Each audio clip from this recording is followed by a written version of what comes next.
大家好，我係 Ben 哥。其實點解要擺呢個手勢呢？其實呢，我係好開心嘅，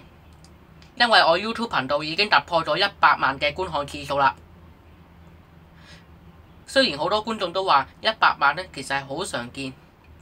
但係呢，一個未成年嘅 YouTuber 嚟講呢，其實係一件好難得嘅事嚟嘅。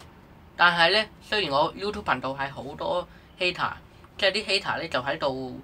dislike 啊我啊嗰啲啦，但係呢，做 YouTuber 呢其實係唔使介意嘅，因為世界上真係有呢啲咁嘅人。最值得一提呢就係好多觀眾呢其實都睇晒成條片嘅，因為呢 YouTube 裏邊呢其實係有一個嘅分析嘅數據啦，就睇到啲人大約睇幾多分鐘，即係例如呢，我呢條片呢就1分21秒啦，係啲觀眾呢就完全1分21秒睇晒嘅。其實呢一個已經係好好噶啦，但係呢，我點都會繼續拍更多好片俾大家睇，係咁先啦，拜拜。